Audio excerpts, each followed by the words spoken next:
Hey guys, how's it going? Today's video is going to be absolutely massive. We have a ton of just really exciting, really large things to talk about today. And when I say really, I mean really. We've got Bonelab, possibly the most exciting game to come to VR in general, and not just PCVR, but also Quest Standalone coming very soon. We've got Quest Standalone, full body tracking, being showcased to us by Meta, and V44 introducing some very anticipated updates for the Quest. As you can see, we have a ton of things to talk about today. So as usual, in case you like this one, slap that red button down below, and let's get right into it. First thing we've got on the list is the V44 update for the Oculus Quest. It is an update that brings some highly anticipated features, including video stabilization and recording options, which is something that we've asked for a very long time.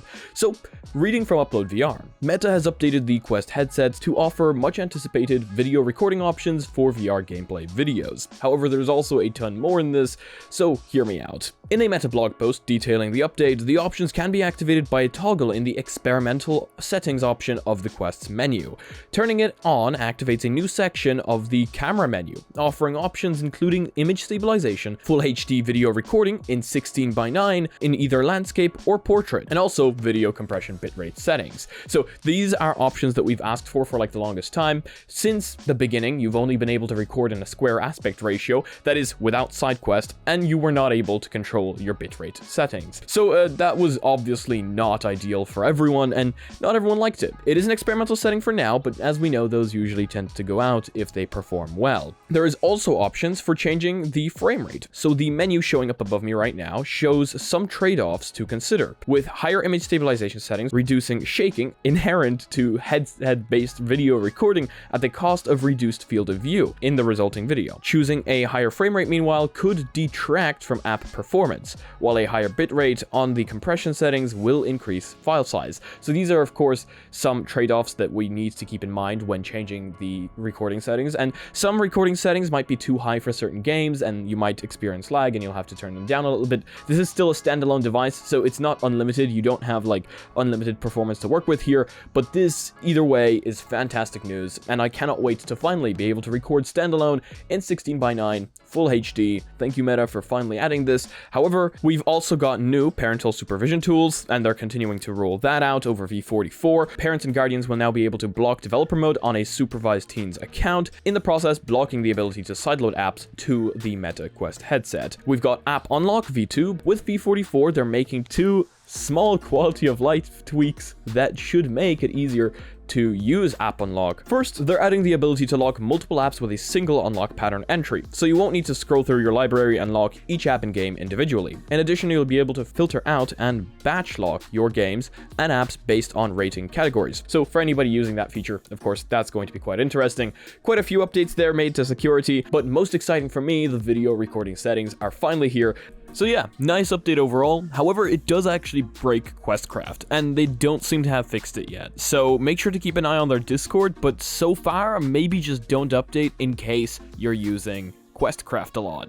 Because yeah, it seems to break that. I do think that, well, any of you creating footage are also going to be very excited for that, and I do think that quite a few of you will be creating footage as we now have the Bonelab trailer. So Bonelab now has a release date, we have tons of info, we've got gameplay, and as Thrillseeker mentioned on Twitter, I do absolutely love the fact that the Bonelab trailers, they are simply just the gameplay, raw gameplay showing you exactly what it is, no cinematic crap that isn't actually going to tell you how the game works and how it looks. This is the true raw gameplay. This is exactly how the game is going to work, which is fantastic. I'm in love with that. So the highly anticipated Bonelab releases on Thursday. Yes, this Thursday. So it's coming out super soon. I actually did totally not expect that, but September 29th, Quest 2 and Steam VR players will be able to explore the follow-up to 2019's immensely popular PCVR title, Boneworks. So Boneworks was, of course, a fantastic game. In fact, it was one of the top-rated games by me for PCVR. If someone wanted to see what PCVR was capable of, I'd show them either Half-Life Alyx or Boneworks. It was absolutely incredible. It was not only a physics playground, but just overall just really high-quality graphics and just very fun to play. Of course, with all the mods and everything added to it as well, that certainly added to the gameplay. But Boneworks was incredible. I was very excited for it when it first came out, and of course, this is no different. Bonelab is different in the way that it will also work standalone on Quest. It's not limited to PCVR, so of course they're going to reach a much larger audience here, and a lot more people are going to be able to check out the physics of Bonelab. Not only that, but if you ask me, it doesn't seem like they cut down on the graphics too much. They seem to have optimized the game a lot. I mean, this was, I think, 2 years in the making from what I remember, and they did an absolutely fantastic job with it. And while Boneworks was already amazing, they seem to have stepped it up a notch with Bonelab, as Stress Level Zero seems to know exactly what the most important part of a game is.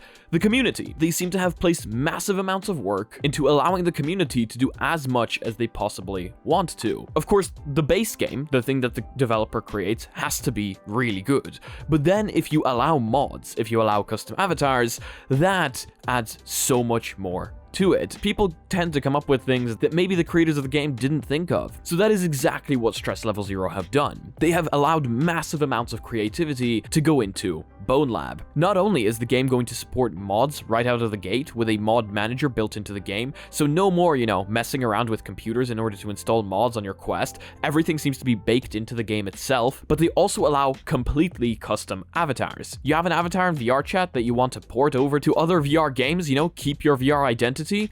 Yeah, you can do that. Or maybe you just want to be something completely different in every game. That is also baked directly in. You can import anything you would like. Also, the world seems to kind of mold around your avatar and work with it. So if your avatar is like really big, physics are going to work accordingly. Everything just seems super, super intuitive. And I mean, they even have vehicles. Vehicles never correctly worked in VR. And here they seem to have done some pretty good job. So I mean, massive, massive props to them. That just makes the game so much more exciting to me. They have placed so much work into this and allowed the community to jump right in and just kind of fix anything that they might not like up. So yeah, I am massively, massively excited, and I just want to thank the developers for allowing the community to jump into this. So release date is on Thursday. I can't wait to be able to check this game out, and make sure to let me know about, how excited you are for the game down in the comments below. But yeah, we finally get to check it out. In case you're interested, there's videos of the gameplay already. Of course, the official trailer from Brandon,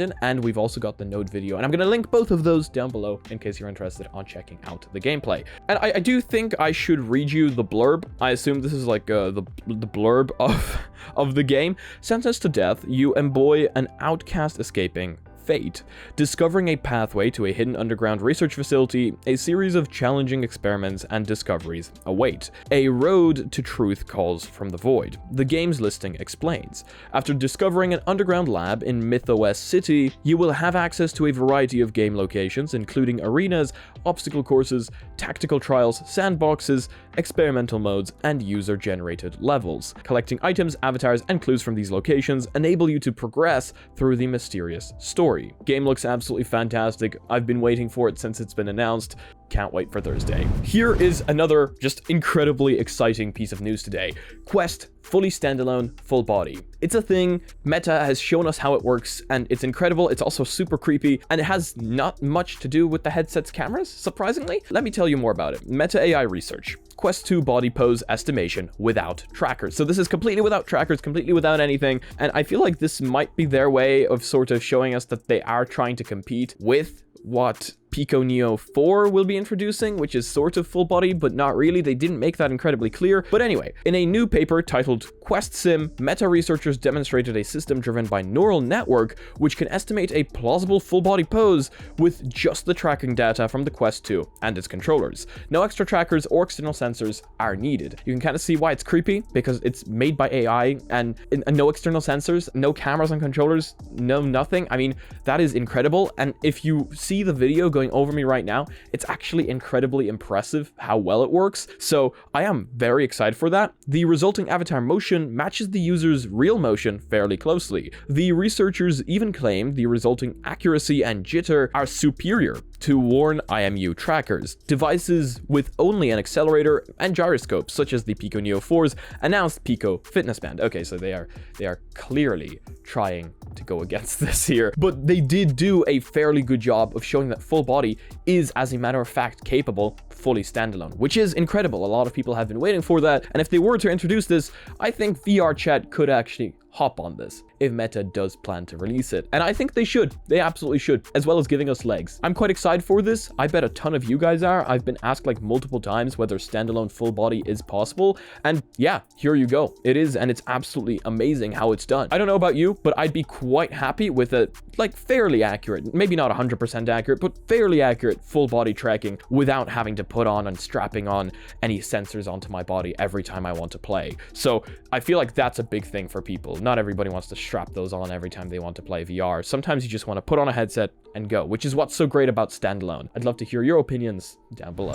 Here's a sad thing about the PSVR 2. So, you know, we've all been praising the PSVR 2 and talking about how amazing it looks and stuff like that, but you can't play original PSVR games on the PlayStation VR 2. And this has been confirmed by Sony officially quite a while ago, actually. But on Sony's official PlayStation podcast, the SVP of Platform Experience was asked whether original PlayStation VR games could be played on the PlayStation VR 2, and he replied, PSVR games are not compatible with PSVR 2, because PSVR 2 is designed to deliver a truly next-generation VR experience. PlayStation VR 2 has much more advanced features like the all-new controllers with haptic feedback and adaptive triggers, inside-out tracking, eye tracking, and 3D audio all coming together. 4K HDR, of course, as well. So this means that developing games for PlayStation VR 2 requires a whole new approach than the original PlayStation VR. I kind of understand why. I mean, if you look at the differences in controllers, there's quite a large difference there. Not only that, but with all the features in the new headset, the older resolution might not look amazing inside the headset, could possibly cause some motion sickness as well.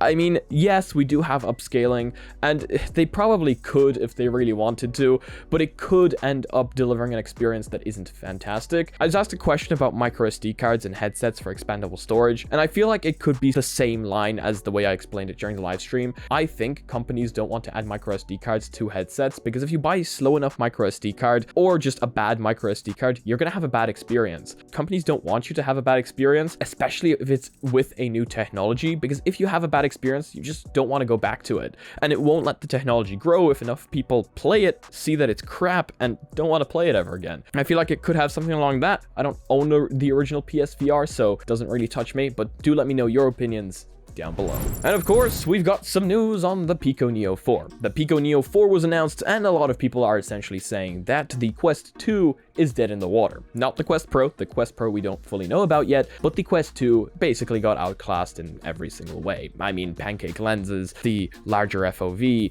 the higher quality panels, the much lighter design. It did. If you want to check out the live stream, check it out up here. I'll hopefully be making a full video on the Pico Neo 4 a little bit later, and we're going to talk about it then. But during the live stream, what we didn't get was a confirmation about PCVR. And while I do believe that some sort of dongle is supposed to come out to allow for wireless PCVR, there will be no wired PCVR on the Pico Neo 4. Now, I'm not entirely certain about this. Don't quote me on it yet. I'm going to hopefully fix all that in the full video about the Pico Neo 4, but we do have confirmation from the virtual desktop developer that it is, as a matter of fact, coming to the Pico Neo 4 with wireless PCVR streaming. It has been confirmed that the app will be available on the Pico Neo 4 as well as the Pico Neo 3, and you will be able to stream all your favorite Steam VR and Oculus games wirelessly to the Pico Neo 4 and Pico Neo 3. So, of course, virtual desktop has been a lifesaver since the beginning of the Quest. I mean, that came out before Link. It worked incredibly well. In fact, that's still what I use over Airlink. And to be completely honest with you, I'm super happy about that, as I will most certainly be wanting to use the Pico Neo 4 for PCVR gaming. I mean, it's super lightweight. Those pancake lenses, specs on paper look fantastic. Either way, that is going to be it for today's video. Ton of super exciting things, features that we've been asking for a very long time. Quest fully standalone, Bonelab coming out. I mean, the coming months are looking absolutely incredible for VR in general, and I cannot wait to see what they come up with. So that is going to be it for today's video. I hope you guys learned something new. I hope you learned something that put a smile on your face today, and I hope you all have a fantastic rest of your day. If you liked this video, please do leave a like. If you disliked it, I guess this button does work too, but let me know why down in the comment section below. If you guys are not yet part of our community, check out our Discord down below, check out our Reddit. I want to see you posting your spicy memes on there. Thank you so much to all the patrons supporting this channel. You guys help me out a ton, paying my bills, paying my subscriptions, and overall helping me make these videos better. As usual, if you guys want to be notified about future content coming up on the channel, make sure to smack the subscribe button with your forehead, ding my bell, and see you again in the next video. Peace.